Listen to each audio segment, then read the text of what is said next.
Nous sommes à moins de 2 mois de la sortie de la nouvelle série tant attendue Welcome to Derry qui promet d'explorer l'univers de Pennywise comme on ne l'a jamais vu. Mais avant de frissonner de nouveau dans les rues de Derry, revenons sur le phénomène qui a fait du clown tueur une icône du film d'horreur, à savoir les 2 chapitres des films Ça. Pourquoi un tel succès et pourquoi le chapitre 2 a tant divisé les spectateurs? Je vais vous parler de leurs forces, de leurs faiblesses, vous donner les grosses différences avec le roman culte de Stephen King, mais aussi vous donner quelques anecdotes et j'ai déniché également quelques easter eggs bien cachés dans les films. Mais aussi, quelles horreurs le roman cache-t-il encore que le cinéma n'ose pas nous montrer, mais que la nouvelle série Bienvenue à Derry nous dévoilera peut-être. Avant de hanter nos écrans, Pennywise a d'abord marqué la littérature d'horreur. En effet, c'est en 1986 que Stephen King publie l'un de ses romans les plus effrayants et les plus marquants, Ça, ou It en anglais. Une œuvre monumentale, une histoire de plus de 1000 pages qui mêle 2 récits en parallèle, celui d'un groupe d'enfants des années 50 qui affrontent une créature millénaire capable de prendre la forme de leur pire peur, et celui des mêmes personnages devenus adultes, cette fois revenus affronter leur pire cauchemar 30 ans plus tard. Un mélange d'horreur surnaturelle, de drame sur l'amitié et la mémoire, et de pur cauchemar psychologique. L'histoire est déjà adaptée une première fois en 1990, sortie en France en 1993 sur M6 à l'époque, réalisée par Tommy Lee Wallace sous forme d'une mini-série télé. À l'époque, c'est Tim Curry qui incarne Gripsou, ou Pennywise, et qui marquera déjà toute une génération. Alors, Gripsou ou Pennywise, je vais continuer à l'appeler Pennywise parce que depuis les derniers films, on est habitué à ce nom-là. À l'anglaise, on se la fait à l'anglaise. Il faut donc attendre 27 ans pour que le projet revienne sur grand écran après de longues années de développement chaotique. Et c'est en 2017 que le réalisateur Andy Muschietti adapte la première partie de l'histoire centrée sur la jeunesse des héros. Un film qui devient rapidement un phénomène mondial et qui relance Pennywise au rang d'icône de l'horreur moderne. Et ce n'est certainement pas un hasard si le film sort 27 ans après la première adaptation, on y reviendra tout à l'heure. 2 ans plus tard, en 2019, sort le chapitre 2, toujours sous la direction d'Andy Muschietti, qui conclut l'affrontement avec le retour des protagonistes à Derry, à l'âge adulte cette fois. Alors rapidement, de quoi les films parlent? Le chapitre 1. Dans la petite ville de Derry, dans le Maine, les enfants disparaissent mystérieusement. Bill Denbrough, un jeune adolescent dont le petit frère a disparu, nous on sait très bien ce qui lui est arrivé, forme avec ses amis un petit groupe d'enfants marginalisés par leurs différences appelé le Club des Ratés. En effet, Bill est bègue, Richie est binoclard, Ben est un petit gros, Stanley est juif, Mike est noir, Eddie est hypocondriaque et Beverly est une marginale. Très vite, ils vont découvrir que la ville de Derry est hantée par une entité maléfique capable de prendre la forme de leur pire peur. Pennywise, un clown démoniaque. Ensemble, ils vont l'affronter jusqu'au bout, croyant l'avoir vaincu. Ils vont quand même se faire une promesse de revenir si ça revient dans 27 ans. Le chapitre 2. Bien évidemment, 27 ans plus tard, le mal se réveille. Il y a de nouvelles disparitions mystérieuses d'enfants. Mike Hanlon, qui est resté vivre à Derry, contacte alors le Club des Ratés pour qu'ils viennent tenir leur promesse, c'est-à-dire revenir pour terminer ce qu'ils ont commencé. Mais ils sont tous partis vivre ailleurs, et le temps a effacé leur mémoire, et Pennywise est plus dangereux que jamais. Entre souvenirs d'enfance, visions cauchemardesques et affrontements final, les ratés vont découvrir que certaines peurs ne disparaissent jamais, mais que leurs liens d'amitié sont ce qu'ils ont de plus précieux. Revenons un petit peu sur le succès du chapitre 1. Il obtient quand même 85% d'avis positifs sur le site Rotten Tomatoes, autant dire que c'est un bon film. Au départ, c'est Cary Fukunaga, le réalisateur de la série True Detective, qui était pressenti pour mettre en scène l'histoire. Mais il quitte le projet à cause de divergences créatives avec le studio, seulement 3 semaines avant le début du tournage en 2015. Sa vision était apparemment trop sombre et psychologique et peut-être un petit peu trop fidèle au ton cru du roman de Stephen King pour un film qui était destiné à un large public. Pour le rôle de Pennywise, c'était Will Poulter qui était pressenti, mais celui-ci s'en ira avec Fukunaga. C'est donc Andy Muschietti, un réalisateur argentin, à qui l'on doit l'excellent Mama de 2013, primé au Festival Gérard Meur, qui reprend le flambeau, modernise l'histoire en la situant dans les années 80 plutôt que dans les années 50. Il reprend en revanche l'idée de Fukunaga de séparer le récit en 2 films distincts, l'un centré sur l'enfance des héros et l'autre sur l'âge adulte. Après un énorme casting, il retient Bill Skarsgård pour incarner le clown tueur, et on sait tous qu'il ne s'est pas trompé. Muschietti n'est donc pas parti de zéro. Il a repris l'ossature du travail de Fukunaga en l'adaptant à une vision plus blockbuster d'horreur afin de plaire à un plus large public. Et c'est de toute façon ce que voulait le studio. Il conserve quelques éléments du scénario original de Fukunaga, mais en réécrit une bonne partie avec sa sœur Barbara Muschietti et Gary Doberman. Le premier film d'une durée de 2h15 a surpris tout le monde par son équilibre parfait entre horreur, émotion et nostalgie. L'idée de situer l'histoire dans les années 80 au lieu des années 50 du roman n'est pas qu'un choix esthétique. C'est aussi une manière de jouer sur la vague nostalgique qui cartonne au cinéma et dans les séries comme Stranger Things. Petite anecdote, les réalisateurs de Stranger Things avaient déjà fait une demande pour adapter le roman de Stephen King, mais s'étaient vu essuyer un refus. C'est aussi un clin d'œil à tous les lecteurs du roman quand il est sorti, vivant tous leur adolescence à peu près dans les années 80-90, dont je fais partie. L'une des grandes forces de ce chapitre 1, c'est évidemment son casting enfant. Il est parfait. Chaque membre du club des ratés est crédible, attachant et bien caractérisé. Sophia Lillis, par exemple, qui joue Beverly, crève l'écran et son rôle lui va comme un gant. Finn Wolfhard, qui joue le rôle de Richie, est très drôle. On le connaissait déjà dans la série Stranger Things. Le film prend le temps de bien développer les personnages. On rit avec eux, on s'inquiète pour eux et c'est précisément ce lien émotionnel qui rend les scènes d'horreur plus percutantes. Le réalisateur réussit à nous captiver et nous tenir sur le fil entre cruauté et fraternité, amour et haine, et beauté de l'adolescence et monstruosité. D'ailleurs, à travers ce casting, on ressent très bien ce lien d'amitié qui est le thème central du film. Le Club des Ratés se construit autour d'enfants différents, exclus et souvent victimes de harcèlement. Et c'est justement ce qui fera leur force pour réussir à affronter la créature tueuse d'enfants. Alors l'autre grande force du film, à mon avis, c'est Pennywise, interprété magistralement par Bill Skarsgård, qui jongle constamment entre le clown dansant et le monstre dévoreur d'enfants.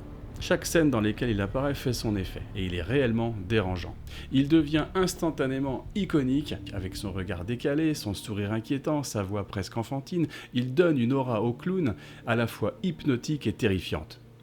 Dès sa première apparition dans le film, on ressent un réel malaise, et le réalisateur nous annonce directement la couleur. Le clown n'est pas là pour rigoler, mais il est là pour nous fiche la frousse, et c'est plutôt réussi, et les coulrophobes seront d'accord avec moi. Également, les effets spéciaux ne sont pas bridés par un budget trop maigre. En découlent des scènes plutôt bien réalisées et assez proches de ce qu'on pouvait imaginer dans le livre. Le film montre également très bien l'emprise de Pennywise sur la ville et ses habitants. Les gens sont égoïstes, indifférents aux problèmes des autres, le racisme et la discrimination très présentes et la violence est omniprésente. C'est d'ailleurs ce club des ratés, groupe très hétéroclite, tolérant de par leurs différences, qui trouvera la faille du monstre pour le surpasser. Enfin, le film réussit à mêler horreur et coming of age, ce genre de récit où les enfants grandissent en affrontant leurs peurs. Ce n'est pas sans rappeler les classiques comme Stand By Me ou les Goonies. Il réussit également à nous rendre nostalgiques de notre dernier été d'innocence, c'est le passage à l'âge adulte. C'est donc un excellent film qui n'avait pas forcément besoin d'une suite, mais pour adapter le roman, il fallait bien continuer. Passons maintenant au chapitre 2. Si l'on regarde les résultats sur Rotten Tomatoes, on voit bien que le film a été beaucoup moins apprécié du public puisqu'il n'obtient que 70% d'avis positifs. C'est donc en 2019 que sort le chapitre 2 et c'est Andy Muschietti qui revient pour terminer l'histoire. Cette fois, le ton change. Le Club des Ratés revient, mais en tant qu'adulte cette fois, avec un casting impressionnant. Jessica Chastain, James McAvoy, Bill Hader, entre autres. Et le film alternera entre les scènes dans le présent et des flashbacks d'enfance. Cependant, comme le film est coupé en deux parties distinctes, on perd un petit peu le côté cycle et la résonance entre les deux époques.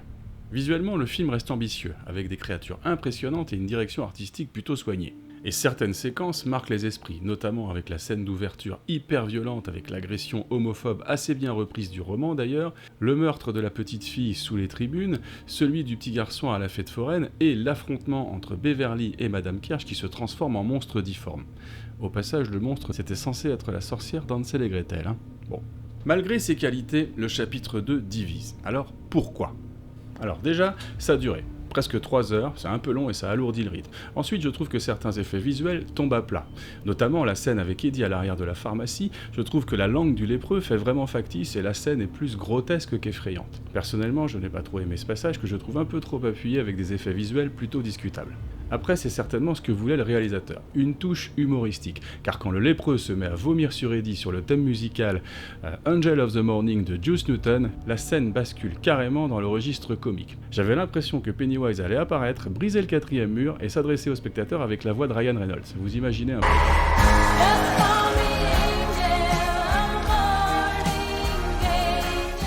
Donc l'humour, bien que bienvenu, tombe parfois à plat et casse un peu l'ambiance, il faut bien le dire. Ensuite, l'avis de nombreux internautes évoque un autre gros point négatif. L'affrontement final contre Pennywise sous forme d'une araignée humanoïde qui manque d'impact émotionnel, mais surtout qui est très différente du roman. Je pense ne pas me tromper en disant que de nombreux lecteurs ont été déçus par la fin et surtout par cette apparence pseudo-arachnéenne. Ben oui, franchement, quand on voit la qualité des effets spéciaux actuels, le réalisateur aurait pu nous faire une araignée bien flippante. Quand on voit l'araignée du Seigneur des Anneaux de 2001, alors 16 ans plus tard, on était en droit d'attendre un truc bien monstrueux, tout aussi réaliste. Un autre gros point négatif, à mon avis, ça n'engage que moi, c'est qu'on ne retrouve pas la complicité des protagonistes. On a du mal à éprouver quoi que ce soit pour eux. On aimait les enfants dans le chapitre 1, mais les adultes, on ne les connaît pas assez. Certes, ils ont grandi, ils sont différents, ils ont oublié la mémoire concernant Derry, et d'ailleurs c'est ce que veut la créature, mais je trouve qu'on se sent un peu moins concerné et un peu mis à l'écart. Face à l'immense succès du chapitre 1, il y a eu des attentes élevées et une grosse pression du studio. Évidemment, le succès énorme du premier film a mis la pression pour avoir une suite vraiment spectaculaire. Résultat, le chapitre 2 s'oriente vers un spectacle plus blockbuster au détriment parfois de la qualité narrative. Cependant, le film aborde très bien les thèmes de la mémoire et des traumatismes. La mémoire devient une arme. Tant qu'ils ne se rappellent pas, ils ne peuvent pas combattre. Et affronter ces souvenirs douloureux est nécessaire pour se libérer et grandir.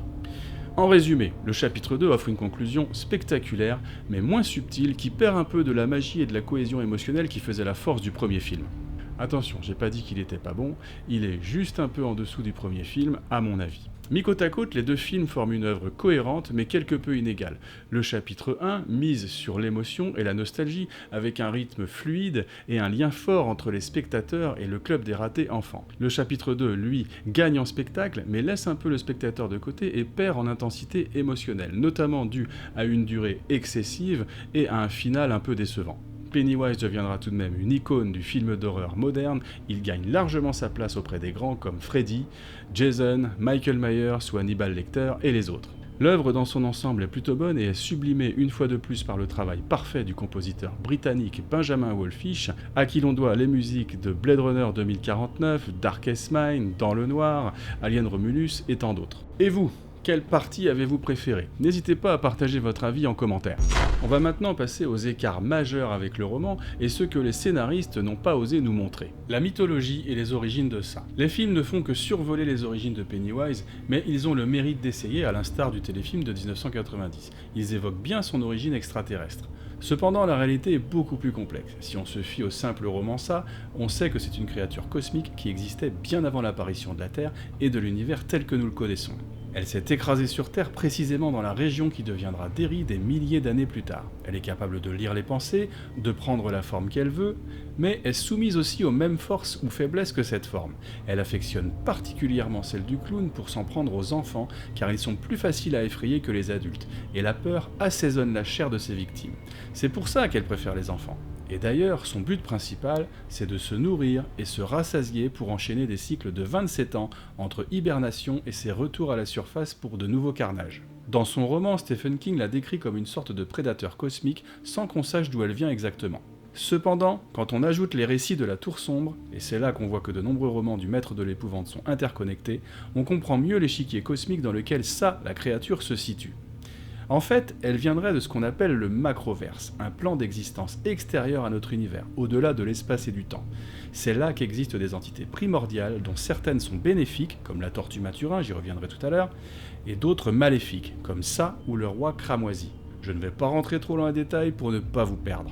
Au centre de ce macroverse se tient la Tour Sombre, maintenue par 6 rayons, des forces cosmiques, et chaque rayon serait gardé par un animal totem, le plus connu étant Maturin la tortue. D'ailleurs, notre propre univers serait posé sur un des rayons de la Tour Sombre dont le gardien est justement Maturin. On peut imaginer que ça soit issu de l'un des espaces entre les rayons dont il a pu s'échapper. En effet, à l'intérieur de ceux-ci, il y a un genre de néant dans lequel seraient engendrés des monstres sans forme qui cherchent à s'introduire dans les mondes.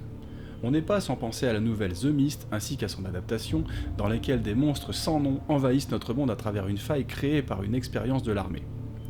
Lorsque ça sort du macroverse, il infiltre le rayon de Maturin la tortue et se cache sur notre planète. La tortue est un être passif qui incarne l'équilibre et la bienveillance, se contentant d'observer mais a le pouvoir de créer tel un dieu. et la créature Ça est un être de destruction qui représente le chaos. L'énergie de ces deux êtres crée une sorte d'équilibre dans l'univers qu'ils habitent, comme le bien et le mal. La véritable forme de Ça restera mystérieuse et incompréhensible pour un être humain. Personne ne pourrait la concevoir ou mourrait sur le coup, tomberait en état catatonique ou la folie. Elle est une force cosmique ancienne, chaotique et parasite qui se terre dans les égouts de Derry. Sa présence influence les humains à sa surface, provoquant des choses terribles ainsi que des comportements violents et destructeurs. Lorsqu'il sera confronté au club des ratés, Ça qui se pensait supérieur à tout et invincible, ressentira pour la première fois la peur et le sentiment qu'il n'est peut-être pas aussi immortel qu'il le pense. Lors de la confrontation finale, il se manifestera en la seule forme que l'esprit humain peut concevoir en étant cauchemardesque sans sombrer dans la folie, une araignée géante. Pour vaincre Ça, il faut invoquer symboliquement la tortue Maturin lors du rituel de Shud. Ainsi, ce dernier pourra aider le club des ratés dans leur combat spirituel et affronter l'entité maléfique sur son propre terrain cosmique. Ça est une histoire dans laquelle les humains se retrouvent confrontés à des univers contenant des créatures qui se trouvent au-delà de leur propre imagination et réalité. Un gros clin d'œil de Stephen King à l'univers Lovecraftien. Bon, je ne sais pas si j'ai réussi à vous aider dans la représentation de l'univers de Ça, mais en tout cas, j'aurais essayé. Dans le film, toute cette mythologie est largement simplifiée. L'aspect cosmique, la tortue Maturin, qui est censée être une antithèse de Ça, le rituel de Shud original sont réduits à quelques clins d'œil ou complètement réinterprétés. Le rituel de Shud est une cérémonie tribale inventée par les Indiens Shakopiwa. Bien sûr, on comprend que cet aspect trop complexe et fantasmagorique aurait pu déplaire, voire perdre le public. Pennywise est surtout montré comme une créature surnaturelle mystérieuse, et Maturin la tortue n'est que suggérée à travers diverses représentations métaphoriques très subtiles, et les voici. Première scène du film. Sous la pluie, des objets sont sous une bâche en arrière-plan de Georgie qui court dans la rue, le tout à la forme d'une carapace de tortue. Ensuite, quand Georgie apparaît à Bill dans la cuisine, Bill a à la main une tortue en Lego. Il la laisse tomber d'ailleurs. On l'aperçoit dans d'autres scènes sur sa table de nuit. Quand le club des ratés se baigne à la carrière, une tortue frôle la jambe de Ben. Là, vous voyez ? C'est une tortue. Quand Mike explique le rituel de Shud, le nom de la racine utilisée est Maturin. Il m'a donné le Maturin sacré. Quand Ben revient dans la salle de classe, on a un plan sur une statuette de tortue posée sur le bureau du professeur, et enfin une tortue est gravée sur le couvercle du contenant destiné à enfermer Pennywise lors du rituel de Shud. Ensuite, grosse différence encore, dans le roman, Ça prend sa véritable forme, une énorme araignée, seule forme que l'esprit humain est capable de se représenter. Il meurt sous sa forme arachnéenne, mais le combat est intérieur et psychique, avec une descente littérale dans ses entrailles. Alors que dans le film, Pennywise se transforme en demi-araignée, un buste de clown avec des pattes gigantesques et acérées. Le combat final repose sur le fait de le rabaisser, les héros lui montrent qu'ils n'ont pas peur jusqu'à le faire rétrécir et se désintégrer. Dans le film, Eddie meurt tué par Ça, transpercé par une de ses pattes d'araignée, alors qu'il lui tournait le dos car il croyait l'avoir vaincu. Dans le roman, c'est différent. Le bras droit d'Eddie a été cassé par Henry Bauer et il est tué par Ça, qui lui arrache et lui mange l'autre bras. Dans le roman, lorsque les membres du club des ratés adultes reviennent à Derry, Pennywise leur apparaît pour leur demander de partir. Il fait tout pour les chasser, il ne souhaite absolument pas avoir à les combattre à nouveau, alors que dans le film, au contraire, il les attire. Encore une grosse différence, Mike dans le roman n'est pas aussi important dans la partie finale puisqu'il est blessé par Henry Bauer et hospitalisé, alors que dans le film, c'est un petit peu lui qui dirige les opérations. D'ailleurs, en parlant d'Henry Bowers, ses actions sont beaucoup plus présentes. Il est manipulé par Ça et il blesse gravement Mike et il tente de tuer Eddie également. Alors que dans le film, son rôle adulte est plutôt bref et vite expédié. Les scènes de violence dans le roman sont beaucoup plus présentes et le ton est vraiment plus cru et dérangeant. Les violences subies par les enfants sont beaucoup plus graphiques, bien que la scène d'introduction du chapitre 2 soit quand même bien trash. Je vais tout de même évoquer la partie la plus controversée de l'ouvrage de Stephen King. Après la défaite de Ça contre le club des ratés enfants, Beverly a une relation intime avec chaque membre du club des ratés pour renforcer leurs liens. Bien sûr, dans le film, tout cet aspect a été supprimé, l'amitié restant purement platonique, et on comprendra bien sûr pourquoi. On voit également davantage de victimes et d'habitants de la ville de Derry, ce qui renforce l'idée que la ville entière est sous l'influence de Ça. Dans le film, plusieurs intrigues et personnages secondaires ont été supprimés pour se concentrer uniquement sur les membres du club des ratés. Normalement, d'autres personnages arrivent à Derry, notamment Audra, la femme de Bill, qui est inquiète pour son mari, et Tom, le mari violent de Beverly, qui revient pour la ramener de force à la maison. Tom, sous l'influence de Ça, qui vient de perdre son pantin préféré, Henry Bowers, enlève Audra et l'emmène dans l'antre de Ça. Là, ils aperçoivent la vraie forme de Ça. Tom meurt sur le coup et Audra tombe dans un état catatonique. C'est d'ailleurs Bill qui la fera sortir de cet état en la faisant monter sur son vélo et en roulant très vite sur sa mythique Silver, celle qui file comme le vent et qui battrait le diable. D'ailleurs, cette scène est très bien reprise dans le téléfilm des années 90. Bien évidemment, dans le film Rien de tout ça, on comprend que Beverly quitte Tom en laissant l'Alliance sur le muret en partant de la maison, et ensuite pas de nouvelles de Tom, et Audra est absente également de Derry, et on imagine que Bill s'en retourne vers elle à la fin. Les raisons du suicide de Stan. Dans le film, on nous explique dans l'épilogue que Stan s'est suicidé pour contrecarrer les plans de Pennywise. Il s'est suicidé non pas par peur, mais par devoir pour leur donner une chance de gagner. Dans le livre, jamais ce n'est sous-entendu. Stan se suicide car il est terrifié. Il est bel et bien le plus fragile, le moins enclin à combattre à nouveau Pennywise. D'ailleurs, dans le premier film, tout menait à ce suicide. C'est lui qui est le plus violemment attaqué quand la femme du tableau lui mange le visage, c'est lui qui répète sans arrêt que c'est l'été et qu'ils sont censés s'amuser, et il ne veut jamais retourner dans la maison de Nebolt, d'ailleurs il attend dehors la première fois. Et, lors du pacte, il est le premier à briser le cercle et à partir. En clair, Andy Muschietti a fait le choix d'un récit plus linéaire et visuellement plus spectaculaire, de simplifier la mythologie, rendre les personnages plus accessibles et recentrer sur un conflit physique plutôt que spirituel, là où Stephen King proposait un labyrinthe narratif plus sombre, plus dense, plus intime, plus violent, plus mystique et souvent beaucoup plus dérangeant. Les films ont montré quelques représentations horrifiques de ça, lépreux par exemple, sorcières, personnages horribles de tableaux, araignées humanoïdes, etc. En revanche, dans le roman, Stephen King nous en décrit davantage, souvent liés à des peurs culturelles et personnelles de chaque enfant, ce qui donne l'impression que Pennywise n'a pas de limite. Voyons ensemble les différentes représentations de ça entre les films et le roman. Nous avons évidemment la forme Pennywise qui apparaît à quasiment tout le monde.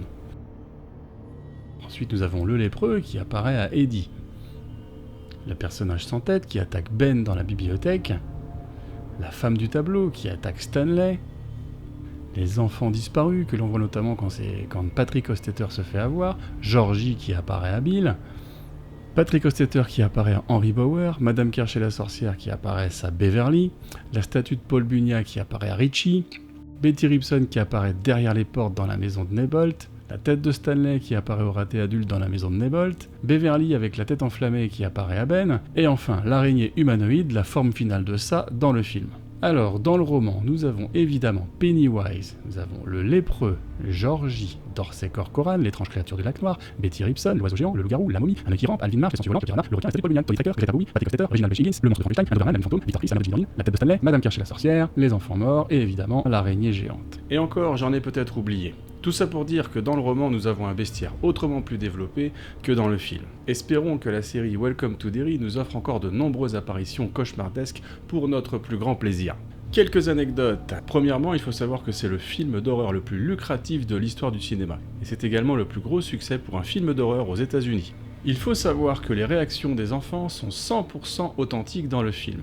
En effet, les enfants n'avaient jamais vu Bill Skarsgård dans la tenue de Pennywise avant de tourner leur première scène. Résultat, leurs peurs, leurs cris sont 100% réels et ils ont vraiment eu la frousse. D'ailleurs, Bill Skarsgård, après chaque scène, prenait bien soin de rassurer les enfants et de leur demander si tout allait bien. Jadon Martel, qui joue le rôle de Bill enfant, a même avoué avoir eu du mal à regarder Bill Skarsgård dans les yeux pendant les pauses. Le sourire démoniaque et le regard de Pennywise sont issus des talents de Bill. Le sourire tordu de Pennywise n'est pas un effet spécial, c'est Bill Skarsgård qui arrive à placer ses lèvres de cette manière. Et le petit bavement au départ qui était involontaire a été gardé pour que ce soit encore plus flippant. Ensuite, Bill Skarsgård a un autre talent assez étrange. Il peut déplacer l'un de ses yeux dans une direction différente de l'autre à volonté. Andy Muschietti avait prévu au départ d'utiliser des effets numériques pour créer ce regard dérangeant. Mais quand Bill Skarsgård lui a montré qu'il pouvait le faire naturellement, le réalisateur a décidé de l'intégrer tel quel dans les scènes. Ce regard désaxé est donc 100% authentique, ce qui le rend d'autant plus troublant, surtout combiné avec ce sourire inquiétant. Stephen King fait un caméo dans le film, vous l'aurez tous reconnu. Il joue le vendeur dans la boutique d'antiquités dans le chapitre 2. Petite boutade d'autodérision d'ailleurs quand Bill, qui est écrivain, constate que Stephen King, le vendeur, a lu son livre. Il lui demande s'il veut le dédicacer. Stephen King répond à ça « Non, j'ai détesté la fin », en référence à la fin de ses romans qui se terminent tous souvent très mal. Vous avez tous certainement remarqué la mère d'Eddie, jouée par Molly Atkinson dans le chapitre 1. Et bien dans le chapitre 2, c'est la même actrice, mais qui joue cette fois sa femme. Un record d'utilisation de faux sang également dans le film chapitre 2, dans la scène des toilettes avec Beverly. Ils ont utilisé à peu près 17 000 litres de faux sang. Dans le chapitre 2, il y a beaucoup de flashbacks et on revoit le club des ratés enfant.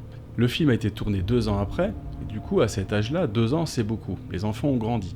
Des effets numériques ont donc été utilisés pour les rajeunir. J'ai lu dans certains commentaires que certains avaient été choqués un petit peu des effets numériques de rajeunissement.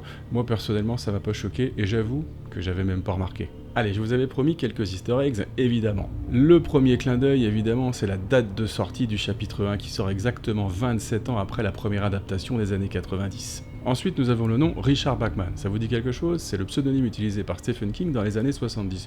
Il a d'ailleurs écrit, je crois, à peu près 7 romans sous ce nom. Eh bien, Ben loue le livre à la bibliothèque qui est écrit justement par Richard Bachman. Sur un des t-shirts d'Eddie, on distingue une voiture. Vous avez tous reconnu Christine en référence directe au roman de Stephen King. À un moment du film, Bill porte un t-shirt sur lequel est écrit Trekker Bros. C'est une référence au roman, puisque dans le roman, quand Eddie revient 27 ans après, et qu'il rencontre pour la première fois Pennywise, c'est dans l'entreprise Trekker Brothers. Évidemment, on aura quelques clins d'œil au film des années 90, notamment quand Richie est enfermé dans une pièce pleine de pantins. L'un d'eux n'est autre que la représentation de Pennywise version Tim Curry. Un autre clin d'œil au Pennywise des années 90, c'est quand Bill veut sauver le jeune Dean à la fête foraine. Il entre dans la funhouse et tous les clowns qui se balancent sont à l'effigie du Pennywise des années 90. Dans le film et dans le livre, Adrian Mellon est un personnage homosexuel. Il se fait agresser par 3 habitants de Derry homophobes. Il est jeté par-dessus un pont puis dévoré par Pennywise. Et sur sa casquette, on peut lire l'inscription « I love Derry ». La même inscription apparaît sur un ballon à Patrick Hockstetter juste avant que le clown le dévore. Dans le livre, on comprend que Patrick est également homosexuel. Et ce n'est donc pas un hasard si dans le film, c'est à lui qu'apparaît cette inscription. La scène du projecteur a été réadaptée. En effet, le film se passe dans les années 80, alors que le roman se passe dans les années 50. Dans le roman, c'est un album photo que regardent les jeunes. Mais cette scène fait surtout penser à une nouvelle de Stephen King issue du recueil Minuit 4, dont l'histoire est celle d'un Polaroid maudit, dont chaque photo qu'il produit représente un chien démoniaque qui semble se rapprocher de photo en photo. La scène dans laquelle Beverly se fait asperger par une éruption de sang qui sort du lavabo fait penser à une scène des Griffes de la nuit quand Johnny Depp se fait tuer dans son lit. Il y a un autre clin d'œil au film dans lequel Freddy est le tueur, puisque Les Griffes de la nuit 5 passent au cinéma de Derry. Dans la première partie du chapitre 2, lorsqu'on découvre tour à tour les membres du club des ratés adultes. À un moment donné, on pense apercevoir Ben, sauf que celui-ci est en visioconférence. Et ce premier homme qu'on prend pour Ben au départ n'est autre que Brandon Crane, l'acteur qui jouait Ben enfant dans l'adaptation des années 90. Alors il fallait avoir l'œil pour celui-là. Dans un flashback, lorsqu'Eddie va à la pharmacie, on peut voir le réalisateur Andy Muschietti dans l'allée à gauche. Petit clin d'œil au roman, lorsque l'on découvre Stanley adulte, il est en train de faire un puzzle qui représente des oiseaux. Il faut savoir que dans le roman, quand il est jeune, il est passionné d'ornithologie. Dans l'épilogue du film, on aperçoit le texte du roman de Bill. En fait, c'est un extrait du roman de Stephen King. Quand Bill, adulte, retourne à son ancienne maison, il croise le jeune Dean. Celui-ci a un skateboard à la main et au dos de celui-ci, on peut distinguer les mêmes motifs que sur la moquette de l'Overlook Hotel du film Shining. Encore une référence à Shining, lorsque Beverly est enfermée dans les toilettes et que le sang monte dans la pièce. Plusieurs personnes veulent entrer, et notamment Henry Bowers qui arrive à passer la tête, comme Jack Nicholson, et qui crie « Here is Johnny !» Lorsque Beverly est couverte de sang, que ce soit adulte ou enfant, à mon avis c'est quand même un clin d'œil au film Carrie au bal du diable. Lors du caméo de Stephen King dont je parlais tout à l'heure, au-dessus de lui, dans la boutique, on distingue une plaque d'immatriculation, CKB 241. Eh bien c'est la plaque de la voiture Christine. D'ailleurs, sa boutique s'appelle Second Hand Rose.